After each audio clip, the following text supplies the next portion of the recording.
said that. Probably is disappointing. Not probably the most disappointed I've ever been as a head football coach in the way that we played, and that starts with me as the head football coach. We talked coming into this game. Ole Miss was the most penalized team in the SEC. They played the most games, obviously, so they had a lot of penalties, but penalty yards per game, I think they were averaging close to 90 per game. And we talked all week about being the most poised and the disciplined team. And we were undisciplined, to say the least, today. All right. Welcome back to the GamecockScoop.com podcast, the official podcast of GamecockScoop.com on Rivals. I'm Caleb, joined as always by Alan, and it is Sunday morning, and we're going to react to definitely the most disappointing game of the season for the Gamecocks, but you wrote in your post-game story that it's up there as far as the most disappointing games of the Shane Beamer era. And it seems like if you heard those comments there at the top, that Beamer kind of agrees with that. He called it the most disappointing game, that he can remember that he's coached or whatever. South Carolina obviously loses 27-3 yesterday afternoon. We'll get into it a little bit as we go through, but the box score itself actually doesn't look that bad. The defense played pretty well at times. You outgained Ole Miss in the second half. You had more first downs than Ole Miss. You had better time of possession than Ole Miss. But a couple of the big differences, Ole Miss went 4 for 4 in the red zone while you went 1 for 3. And those mistakes that you mentioned, or that Shane Beamer mentioned at the top, and that I'm sure we're going to talk more about. You had 8 penalties for 80 yards, while Ole Miss also had 8 penalties, but only for 65 yards. And you basically gifted them 14 points in the first 6 minutes of the game, which we can get into here shortly. But let's hear your initial reaction to what you saw yesterday at Williams-Brice Stadium. Yeah, I don't want to bury the lead here. And I have a lot of thoughts just about the general game and kind of where you go from here. But your head coach put you in a very difficult position yesterday, and that's not even getting into the fact that they looked unprepared, they weren't ready to go. Some of the other problems with the offense, the play calling, and all that stuff coming off a bye week that probably isn't acceptable anyway. You ran a fake punt on 4th and 1 on your first drive of the game, something Shane already said 2 or 3 times he wishes he had back. It was a direct snap to Maurice Brown that Ole Miss – I haven't watched it back yet, but I think they were in safe. They were looking for a fake there. They were. That is true. Yeah. I said that is true, yeah. They were not – So you ran a fake into a defense looking for a fake. You don't get it. Ole Miss gets a short field, scores a touchdown. You go back down. You have something going. You kind of go to this 2-quarterback set, which we haven't seen much of this year. We've seen Robbie Ashford come in, but it's usually Lenore Sellers coming out. Lenore splits out wide. Robbie's under center. Robbie fumbles the snap. Ole Miss recovers. They get a touchdown off of that. And then to me, the worst of the day, and Shane, I didn't think he was a good answer, said he didn't remember it, which I don't really know how that happens. But Kennard gets the sack on the last drive of the first half. It's going to be 2nd and 17 for Ole Miss. The clock's ticking towards a minute. Kennard got held on the play and got the sack. Really a beautiful play by Kennard. Shane accepts the penalty, which makes it 1st and 20 instead of 2nd and 17. Also stops the clock for Ole Miss. It's inside 2 minutes, and the sack would have kept it running. Ole Miss uses the extra down to hit a big pass play down the sideline, scores 2 plays later, pretty much puts the game out of reach right there. And then you kick a field goal down 21 in the red zone too, which I don't know if you want to get into that, but I thought Shane Beamer had a disaster yesterday, to be completely honest with you. So I wrote in my rapid reaction, I titled it "Hindsight is 2020," right? So I do want to start with that caveat. Obviously, we have the added bonus of knowing how everything played out, whereas those decisions were made in the heat of the game and all of that. But I also wrote that I think, based on the box score, if you would have just played this game straight up instead of trying to get cute in the first quarter, it probably would have looked a lot different. Because, like you said, both of those mistakes on gadgety sort of plays led directly to 14 points for Ole Miss. They only scored 13 points the rest of the way. So anyway, I did just want to start with the caveat that, like, obviously, we have the benefit of being able to look backwards and judge it from that perspective. As far as the Kennard thing, that was huge, right? It was 17-3 at that point. If you get a stop against Ole Miss there, you go into the halftime only down by 14 points. You get the ball coming back out of the second half. I mean, obviously, South Carolina didn't score any more points the rest of the way anyway. But I don't know. The mindset is definitely a lot different if you go down only 2 scores versus 3. I'm interested to see if he does talk about it on the Sunday teleconference. That's what he said yesterday. Were you the one that asked that question? Yes, I'm the one who asked that. And then someone else followed up and he didn't really add anything to it. Yeah. But I mean, both you and me in the live chat on GamecockScoop.com were like, what is happening? It's impossible to know how things would have turned out from there. If they would have declined the penalty, it's 2nd 17, the clock is running, but I have to think that the odds aren't as good for Ole Miss to go down and score like they did. And I think it was on a 3rd down play that they hit the big 41-yard pass play. So it would have been 4th down if everything played out exactly like it had from there, which it wouldn't have, right? They went very conservative once they were in 1st and 20 and ran like a little screenplay or something that they probably don't run on 2nd and 17. But anyway, that was really, really bad. And I think the overall thing here is just like a lot of mental mistakes. We didn't even mention Kyle Kennard getting up and acting like he was shooting the quarterback Dylan after Stewart did that, by the way. Oh yeah, sorry, Dylan Stewart, not Kyle Kennard. And then later in the game, he doing it again.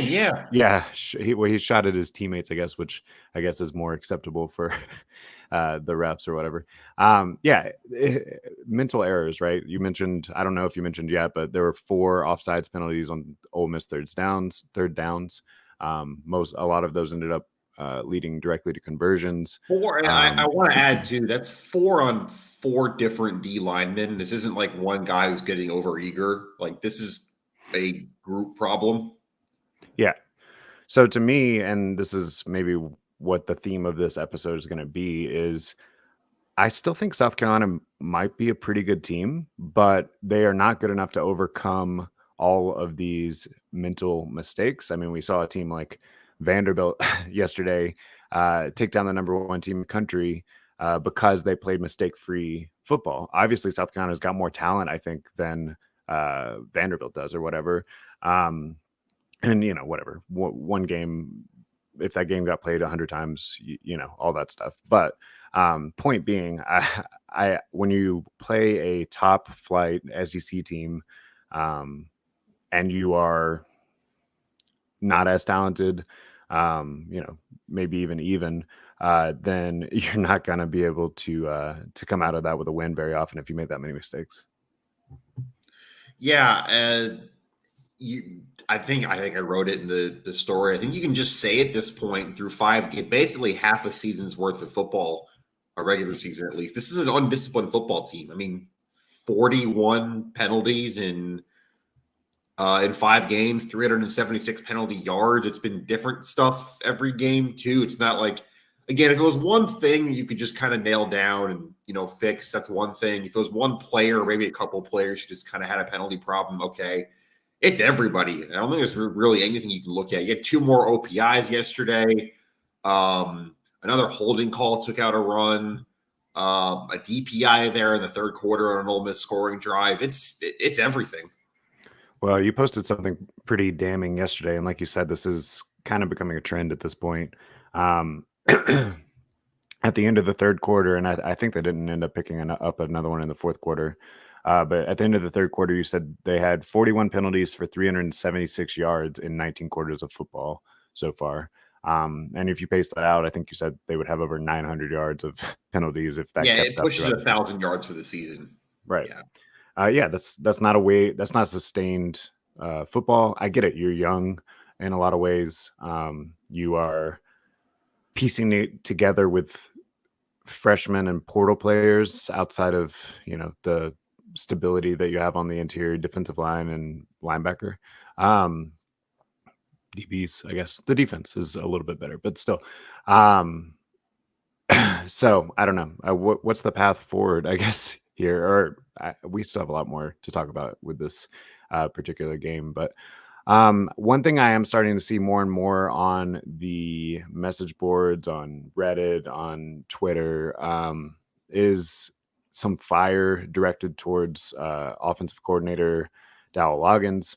Obviously, you only scored 3 points yesterday. A couple of bad records that you set there. Ole Miss had not held a SEC team to not scoring a touchdown in 5 years. That was Vandy in 2019. And 3 points is the lowest total that they've held an SEC team to in 9 years. So even in those other games, I guess a couple more field goals were made. I think Ole Miss's defense is pretty good, but I don't think they're quite as good as they showed today. And I guess my question to you is, how much of that do we start to place on your offensive coordinator? Is it just the injuries? Lenore Sellers and Rocket Sanders were obviously still not completely 100%. What's your mindset, I guess, on where the offense is right now? I was thinking about this driving home last night. I understand that it's week. I guess we're going into week 7 now. You're not gonna strip your offense for parts. You're not gonna install something new at this point, other than like a package or two. Like, you're just not gonna be able to completely rework things. But you got to look at everything right now. Again, like, I know that sounds blunt. That sounds kind of, just, change everything. But I mean, it's at a point now, I think, where you, again, like, I know, taking out the Akron game, I know Sellers was hurt for the second half against LSU, but your last 6 quarters of football against SEC opponents, you have, what is that, 12 points total? Like, that's it, 12 points in 6 quarters of football between the second half of LSU and Ole Miss. I wonder if it's time for some offensive line changes. I get it. Ole Miss has a great front, but it's not going to get any easier. Alabama, Oklahoma coming up, both really good fronts. A&M after that. You've given up 21 sacks in 5 games. You're not getting any push in the running game. I don't know what the answer is, but they've made in-season kind of shuffling changes before on the offensive line, and they looked completely overmatched yesterday. So that was one thing that came to mind. I don't know if you have a thought on that. Yeah, I mean, criticism of Dowell Loggins is more than fair when you come out of a bye week and score 3 points in a home game. Yeah, the offensive line definitely is what seeps into everything, right? You look at the rushing statistics. South Carolina did rush for 151 yards, but they averaged just 3.5 yards a carry. Like you said, they got sacked 6 times. Ole Miss had 10 tackles for a loss for negative 38 yards. I thought Lenore Sellers played pretty well given how little protection he did have. I mean, he completed 63% of his passes. You compare that to Jackson Dart, who only completed 52% of their passes. But I think the big difference here, Lenore did have the interception in the end zone, obviously. But at that point, he's kind of like trying to force whatever he can force because the game is pretty much over. So I don't necessarily fault him too much for that. The big difference is, though, he completed 20 passes for 162 yards. Like, they don't have a downfield passing attack at all. Even some of and they did pretty well on third down yesterday. Actually, converted 5 of them, while Ole Miss only converted 3. Like I said, they got more first downs than Ole Miss did. But even a lot of those conversions, it was you hit Josh Simon behind the sticks, he runs for a first down. You hit Mazio Bennett behind the sticks, he runs for a first down. Gage Larverdane, whatever. I mean, that's good. I'm glad that they got the first down there. But you can see why South Carolina is having trouble with explosive plays. And ultimately, I mean, that's how you're going to score some points. It seems like the red zone offense, once you get that shortened field and stuff, you can't throw short and just hope that someone's going to, find a crease and get in very often. So I don't know if that's a wide receiver problem. I don't know if that's a scheme problem. I mean, I think we can acknowledge that the wide receiver room, which we were worried about heading into the season, is struggling a bit right now. I do think you've seen some nice flashes from Mazio Bennett and Gage Larverdane. Maybe you got some help coming next year with some of the commitments that we saw this weekend, which we'll get into when we start to talk about some bright points and stuff. But the passing game just feels pretty anemic right now, I guess. Yeah, I thought, give some credit. I thought the Ole Miss corners played very, very well yesterday. That's one part of the game that I just got wrong. I thought there'd be some more space, but I I said on the radio Friday that this was kind of the Dowell Loggins earn your money game. That Kentucky, even though Kentucky's offense isn't great, Kentucky's offensive line struggled in that game last week in Oxford, gave up 5 sacks, same as what South Carolina did yesterday. Kentucky got 350 yards. They schemed things up really well. They got their tight ends involved more. They ran some backup quarterback stuff with Gavin Wimsatt. They moved guys around. They were good in the red zone. I guess I just kind of came away from yesterday thinking if Kentucky can move the ball at Ole Miss for 350 yards with the problems they're having with an offensive line that played every bit as poorly as South Carolina's did, why couldn't South Carolina? What was missing? And I think the wide receiver play is probably where I ultimately landed, just thinking about that. I mean, Kentucky, Darian Brown, Dane Key, and South Carolina, you like Matthew Bennett and Jared Brown, but they're probably not as good as those two. And there was no separation yesterday. I mean, I feel like every time I looked up, it was Lenora Sellers. Even when the line did protect well, there's just nowhere for him to go with the ball. Yeah. Again, I don't know how you fix that, though, because your receivers aren't going to magically get better overnight, and you're about to, again, face two more. I guess Bama got beat up a little bit yesterday, but pretty good secondaries. Definitely Oklahoma's and Alabama's too, really. Yeah, and to be clear, I'm not criticizing Mazio Bennett. He's 5 games into his career, and he's already very productive. I think that's a hit that you found on the recruiting trail. I think he's going to have a nice career here. But if that is your number one receiver already, then I think that kind of spells out the problem, right? And maybe he's not, maybe it's Gage, whatever, but still it's problematic. Jerry Brown obviously is still not 100%. I think he got nicked up again in this game too. So speaking of that, before we move on, and I do want to talk about the defense a little bit too, but can you tell me anything about the injury report from last night? Yeah, that was the first time all year I think I've heard Shane Beamer sound concerned about injuries post-game, which just tracks for how the day went. O'Donnell Fortune did not play in the second half.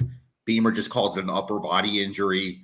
Jared Brown re-aggravated his same injury, and Delvon Campbell on that deep ball, that fourth down Sellers throw down towards the student section in the fourth quarter, has a pretty significant shoulder injury, to use Beamer's direct quote. So Yeah, I mean, that's all we have for now.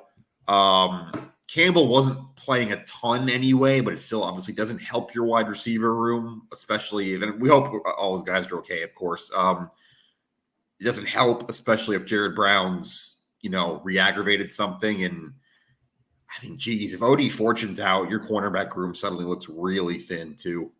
Yeah. DeLavion Campbell, that was kind of scary. He landed like on the bushes, which if you have ever seen the hedges down there, there's a big metal bar directly below it. So when he landed on it, I was like, oh, he might have just broken some ribs, or if it's a shoulder, I don't know. But I mean, he landed his full body weight directly on a metal bar. So hopefully he's okay. OD Fortune. Yeah. So I do want to shout out really all of the DBs. But I thought Vakari Swain and Judge Collier in particular had a really great game yesterday, especially considering how often they were tested. OD Fortune did let one get behind him, but then as Beamer mentioned in the post-game presser, that turned into just a field goal or whatever. So anyway, overall, I thought the DBs held up pretty well considering how talented Ole Miss is at throwing the ball and how much that offense kind of pushes you in space and in one-on-one scenarios. There were definitely several times where Collier or Swain or Kilgore, who we haven't talked about yet, were all kind of on islands, and they made the one play that you had to make to keep things in check. So I don't know. I came away from the day feeling like the defense played well enough to win if you had anything from your offense and if you hadn't gifted them short fields off the top. I mean, if you want to play some of that on the defense, they didn't succeed in that put the ball down wherever mentality on those first 2 drives, or the second and third drive of Ole Miss. which did allow things to sort of snowball a little bit. But I don't put a ton of that on them. They were put in tough situations for both of those. Yeah, I thought your defense played well enough to be in the game in the fourth quarter. I don't know about well enough to win. Ole Miss did hit some big plays. Ole Miss also kicked a field goal on the 2-yard line, which was very surprising at the time from Lane Kiffin.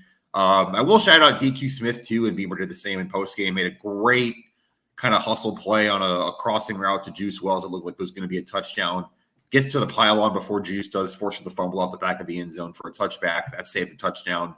I thought Odie Fortune played well before he went down yesterday, too. And, yeah, really all the corners. Jalen Kilgore made a huge play on a 4th down, kind of shooting the gap on a jet sweep, which at the time you thought was going to give South Carolina some momentum back. Got a possession at midfield. I think that led to the only points for South Carolina, right? That was the 4th down stop leading to the field goal. That sounds right, yeah. And, yeah, that was a super impressive play. They had it blocked pretty perfectly where you had a hat on a hat out on the corner. You had a speedy Ole Miss guy taking a jet sweep over there, and Jalen Kilgore beat his block and made the open field tackle in the place that he had to. So, yeah, I was really impressed really by him all day. I thought Judge Collier flashed in a way that I haven't really seen in his entire career up to this point. Yeah, you mentioned the Juice Wells play. If we want to start to transition to talking about some bright spots, I did end my rapid reaction with that. He didn't beat you by himself. He didn't score a touchdown. The one opportunity that he did have a big play, DQ Smith, like you said, big time effort play, punches the ball out and it rolls through the back of the end zone. The crowd got to, have a nice moment there and rag on Wells a little bit, but I mean, ultimately, he's on the winning team there. He did contribute somewhat to that win, and it's hard to say offensively he made the wrong decision at this point, although I think this team looks a lot different if you did have a veteran receiver like Wells to kind of tie the room together or whatever. Other bright spots yesterday, I do think, I mean, you basically, after that initial flurry, ended up 3-3. Well, they scored the touchdown right before halftime, which we talked about that was pretty unacceptable because it was a mental error on that penalty that led to it. But so anyway, after the first quarter, it was basically a 13-3 ball game. I hate doing that too much because obviously once Ole Miss got a lead, they didn't have to be as aggressive and all those sorts of things. But you outrushed Ole Miss, you outgained them in the second half. I don't know. There were some things that I think you can take away and try to build upon, but there's not much arguing with the final result. Yeah, and for me, I said it earlier, the building to me at this point is you have to look at everything on offense. You just do. And again, I'll say it again because people hear that the wrong way. No, you're not redesigning your offense. You're not coming out in the wishbone next week, anything like that. You're not changing your scheme in 6 days before you go to Alabama. But whether it's offensive line personnel, whether it's kind of the blocking schemes at some point, the play calling itself, the red zone play calling, especially the third down situations, you were pretty bad in those again. I don't think there's anything that should be off the table at this point. Just based on everything you've seen from this offense so far. How's that? Even if I understand you're not going to change your whole offense, everything should at least be on the table after a game like yesterday. Yeah, I think that's fair. I mean, we think back to one of the gadget plays that didn't go right, where you brought in Robbie Ashford to run the zone read, and chaos ensued. I don't think that was a bad thought necessarily, especially with the Norris recovering from that high ankle injury and how well Robbie Ashford ran the ball last week against Akron. Of course, it's against Akron.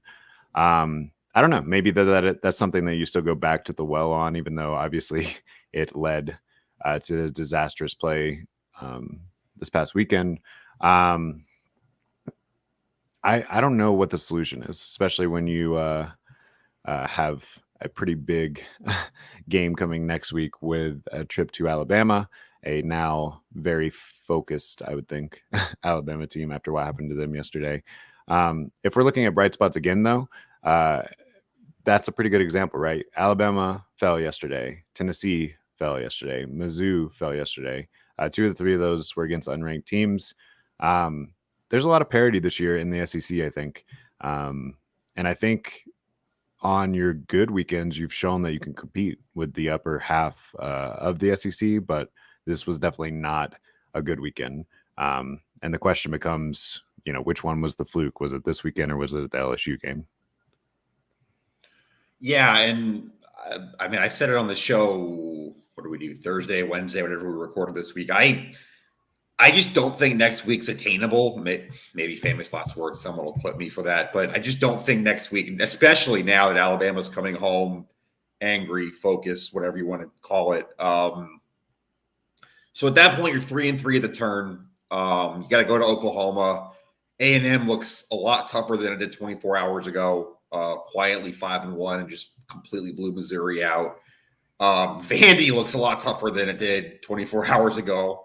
Got a comment from an Ole Miss fan, just says hotty toddy, good luck the rest of the year. Appreciate you listening, Tyler. Yeah, and I hate to just kind of reduce it to this because it is week 6 and we were having those kind of, could you win 8 game conversations? But at this point, if you make a bowl game, you're still a successful season, right? Looking at the schedule, the way the schedule's calculus changed yesterday, and it can change again. I understand that. But yeah, you got to find 3 more wins somewhere on the schedule. And you only get to play Wofford once. Yeah, I think the way that the season started had people dreaming bigger. But I actually wrote about this in the Rapid Reaction that the result today probably wouldn't have been that surprising, except for the way that the last few weeks went, right? Before the season, I kind of thought that this was what was going to happen. Maybe I thought South Carolina was going to score more than 3 points, but I kind of thought Ole Miss was going to win comfortably, right? But then South Carolina beats Kentucky at Kentucky, plays a pretty good game against a pretty good LSU team, and then the same team that you beat Ole Miss. So they did complete the circle of suck or whatever yesterday with Ole Miss beating South Carolina, and now all 3 round robin has a win over each other. But that's really it. Is I think the expectations were raised, which is what you want, right? Like that's I remember Spurrier talking a lot about this whenever he was building the program up at first. For a long time, there was a mentality of if you get close, that's good enough.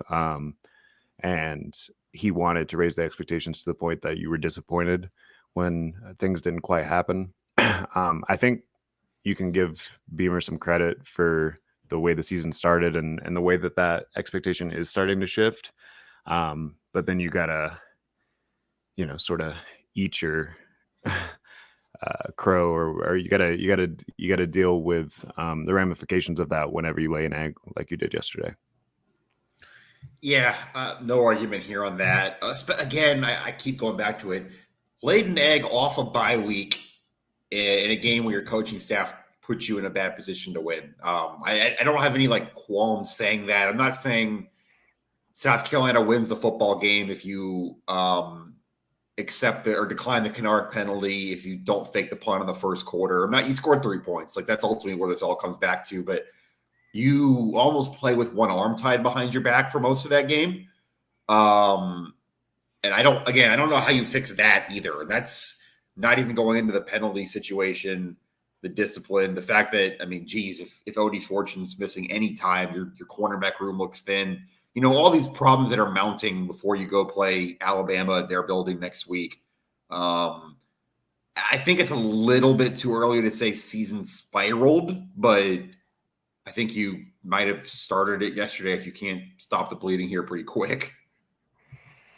Yeah, I think that's a good way to put it. If I'm trying to give a couple more bright notes, although I'm going to add a negative cloud over them, South Carolina's had a very successful recruiting weekend.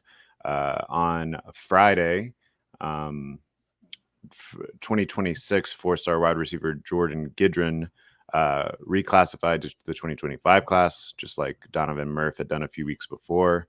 And then when he reclassified, he committed to South Carolina. Yesterday, before the game started, you got a commitment from 4-star wide receiver Malik Clark. So there's 2 4-star wide receivers coming on campus next year. You really, in general, you also have Lex Cyrus in this class. You have Brian Rowe in this class. You have Jaden Sellers in this class. We'll see about Donovan Murph in the future. But really, it seems like there is some high school help coming if you can keep it. Because one thing I did write about in all of those recruiting stories is that all 3 of those guys were going to be at that game yesterday. And then, I don't know, there's 2 ways you could look at that if you're a recruit, right? South Carolina scored 3 points, so there's plenty of immediate playing opportunity if you're an offensive skill position player. But also, was the showing so bad that you don't see much hope that it can be fixed within a year or 2 or whatever. Now, I don't think recruiting is made or broken on just one game, but I do think it's kind of interesting that you had this momentum, had an opportunity to seize some of that momentum, and instead kind of fell in your face. We'll see what the long-term impact of that is. I mean, I think they've done a lot of good relationship building with those guys outside of just this 1 week. So, hopefully that'll stick, and we'll see. Maybe it's a better question for the midweek show, or the Alabama preview show. But if you could change one thing about this offense right now, whether it's personnel, scheme, identity, realistically, again, I'm not saying you're going to come out running the air raid next week. But if you could change one thing in a week, if you're Dowell Loggins, what would be the top of your priority list for this offense before Alabama? Get Rocket Sanders 100% healthy. Yeah, I mean, I do think that actually does have an impact, though. There were some head scratchers yesterday with some of the ways that they used Juju McDowell. There was a 3rd and 2 or something that you ran him right up the middle, which I never understand why. That is the call in that sort of scenario when you know that they're going to be stacking the box. But I do think that this offense is just, a lot more effective when you have Rocket Sanders 100% healthy. I think Oscar Attaway showed some good things yesterday. Got his first start or second start of the season. But as far as actual changes you can make, I did notice, and I think you pointed this out in the game thread, they used their tight ends to kind of in that H-back role in the backfield a couple times to kind of chip some rush, and kind of effective, but also then you're taking another receiving weapon off the board when you're already struggling to find receiving weapons. I don't know that there is a quick fix. I do think that this offense is better than they showed yesterday, and I do think as Sellers and Sanders get back to 100%, we'll see some more big plays start to open up from there. Because I do think really the basis, I understand the criticism of people that are saying, what is the identity of this offense? And yesterday, I think they struggled to show that. But I do think when both those guys are healthy, the identity of this offense is you run the zone read pretty effectively at times. And then things start to open up from there. The RPOs and all of that start to open up from there. But if you don't have that as the baseline, it's really hard to get any momentum going. That's fair enough. You're probably right. It probably would have looked a little bit better yesterday if you had both those guys completely healthy. I haven't watched the game back, cut up the film, whatever, but I still go back to kind of the run blocking. You just weren't getting any push. And again, I know that's a really good defensive line. You don't have to tell me. But that's been a problem really every game this year except the Kentucky or the LSU game in the running game. You didn't get that much push against Kentucky either. Really old, I guess Akron you did, but it's Akron. You're going to move those. You're going to be able to move some bodies. And I just don't know how you fix that, if that's a scheme thing or whatever. I don't know if you got to try to get some more outside the tackle stuff. You still need someone to, some guards pulling there though.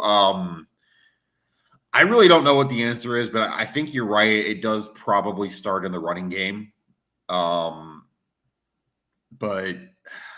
The other part of that is, again, though, like if you're down 14-0 in 8 minutes, whatever it was yesterday, you're not going to be able to run the ball. And that's something I mentioned to our Ole Miss website on Wednesday in the cross preview. But if South Carolina gets behind early, this thing falls apart pretty quickly. That's just, like you said earlier, putting your defense in bad spots. Yeah, and I think the games and sections of games that have worked so far this season, you see that complementary football working. Defense playing well, creating some turnovers, offense doing enough, getting, enough in the run game to keep drives alive, and then hitting some chunk plays. They didn't have hardly any chunk plays at all yesterday. Sometimes it's just a bad matchup too, right? I do think to some degree that was probably the best defense that was the best defense that you've played so far this season. I don't know that it's getting any easier next week, but or the next week, because Oklahoma is a very good defense too. So I don't know. I don't think that you're going to score a lot of points the next few weeks. I think you got to find a way to piece it together, sustain some drives, and the only way that you're going to have a chance to win those games is if your defense puts you in some short fields and in some good positions, which is what Ole Miss did for their team today. So let's kind of transition to talk about Alabama a little bit, and we can look around the country a little too. But obviously, Alabama shocking loss yesterday after beating Georgia the way that they did. They go on the road to Vanderbilt, lose 40-35.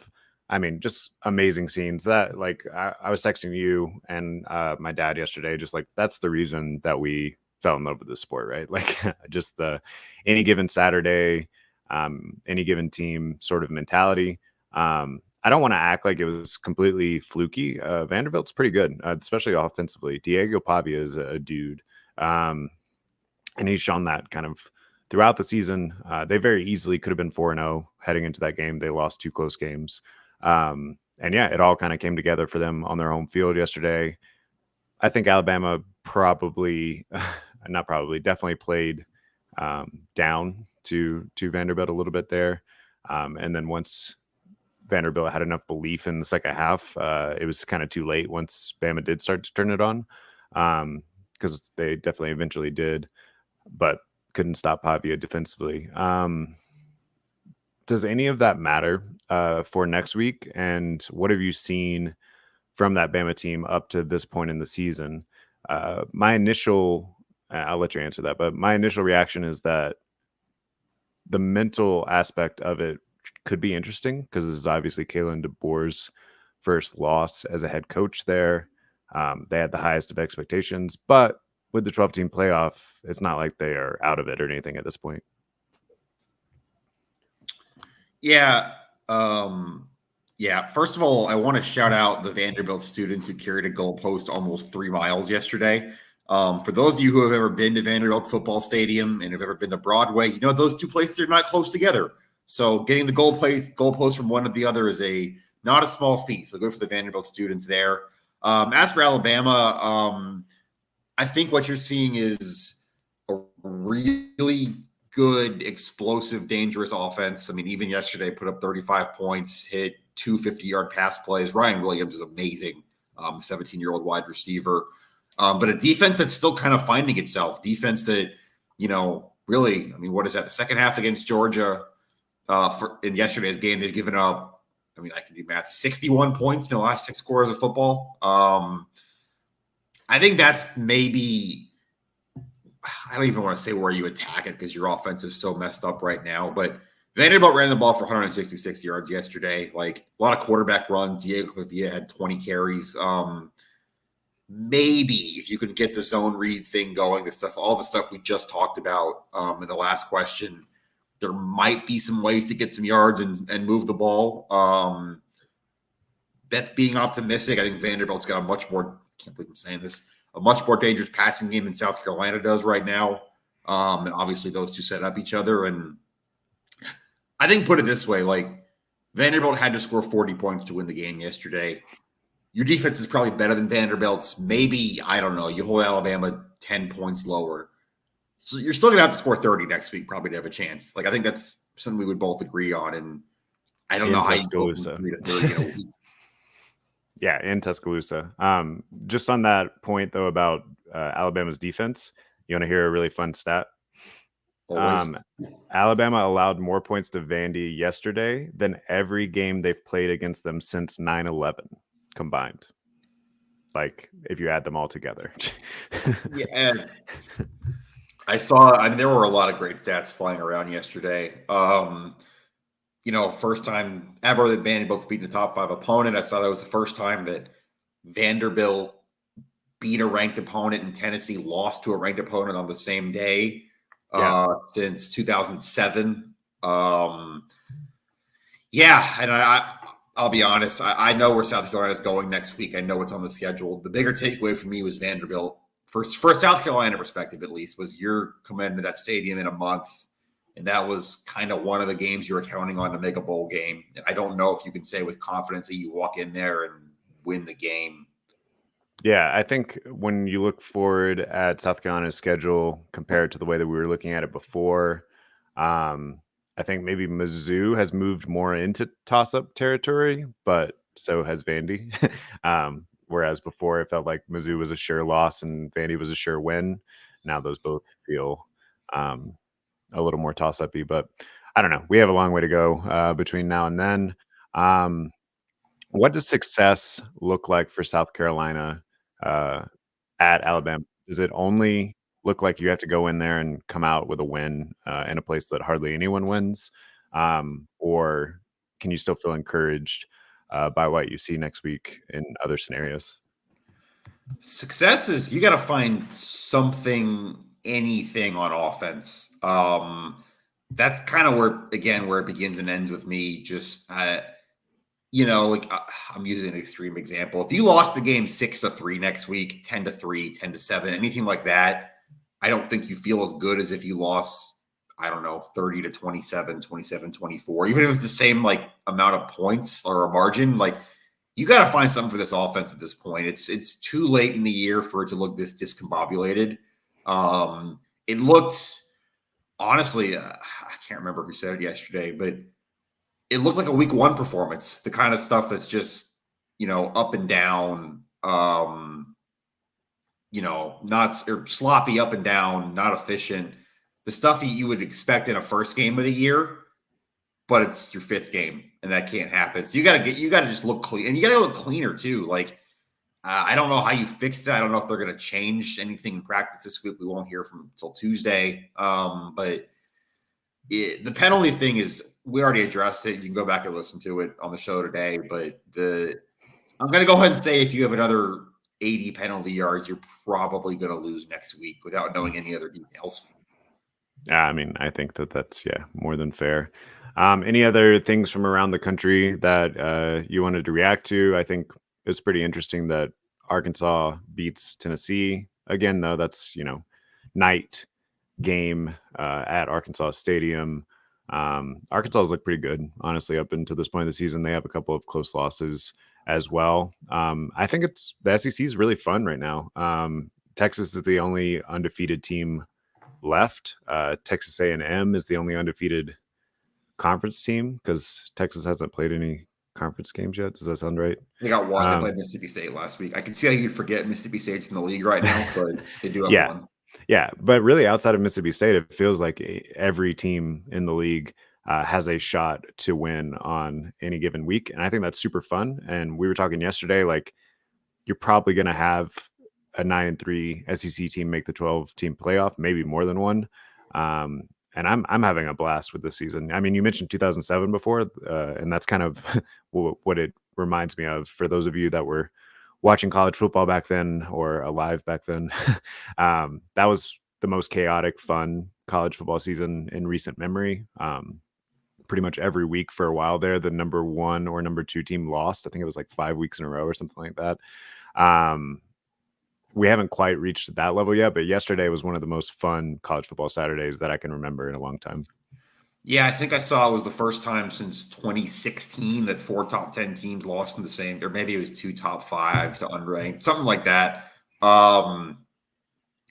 Yeah, it's I'm still getting over yesterday. I guess the other takeaway for South Carolina is just A&M looks really dang good. A&M's 5-1. That loss was week 1 to Notre Dame in a 10-point game. They obviously haven't lost since. That's going to be a really tough game for South Carolina that maybe you had in the win camp, or at least pushing the win camp at home, coming off your other bye week. And let's face it, if you lose the next 2 weeks on the road, which is more than possible, and you're 3-4 going into the A&M game, that's like that's a game you need to make a bowl game, probably. Yeah, that's a good point. Did you watch any of that one? I watched most of it. Decent chunk of it. I saw the first half, which is really kind of all you needed to see. Yeah, I did just want to note in the first half that Missouri had a long touchdown wiped off the board by a penalty and another long play that would have set them up for points wiped off the board for a penalty when the game was still very much in question. And then things kind of like spiraled on them from there. So I don't know if they play that one a bunch of times. I don't know if it's quite the same margin because the momentum just got zapped on that, and it was at Texas A&M. But still, I think A&M is a really good team. I think Mike Elko and his brand of defense is starting to really show up and work there. And now that they have Wegman back, the offense seems to be functioning at a much higher level as well. Yeah.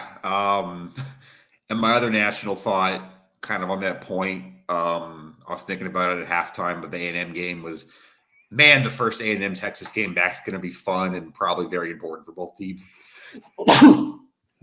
Bless you. Yeah, and we get Red River rivalry next week. I think I know that conference expansion is maybe going to kill the sport. But these first few weeks, both the SEC and Big Ten have had some really fun matchups come out of it. Did you stay up for Miami coming back from 25 down to beat Cal? I fell asleep at halftime, but from what I can tell this morning, it looked very, very exciting. We were talking a little bit yesterday. I think we've underestimated the difficulty of those cross-country flights for the visitor team. Miami looked asleep in the first half and then did get it together seemingly in the second half. Yesterday, USC loses at Minnesota. Michigan loses at Washington. So that's going to be interesting with that crazy conference, the coast-to-coast conference over there. Yeah, and just looking at that, you get Ohio State, Oregon next week in Eugene, so that'll be interesting too. Yeah, definitely. All right, we will be back on Thursday to preview South Carolina's game at Alabama. We'll probably, by that point, find a way to have a more positive tone than we had today. Throughout the week on GamecocksGroup.com, we will, tomorrow, Alan will post his behind the box score, going a little bit deeper on the analysis from yesterday for those of you who are gluttons for punishment. And then we'll turn our attention to Alabama and start to cover that throughout the week on GamecocksGroup.com as well. I'll have any recruiting notes that I pick up from the visits and stuff this week as well. But yeah, we'll be back. Make sure you subscribe. Make sure you go to GamecocksGroup.com, read our free articles, subscribe, read our premium articles. Check us out on the Insiders Forum. You can ask us questions directly there too if you like. Until next time, we'll see you.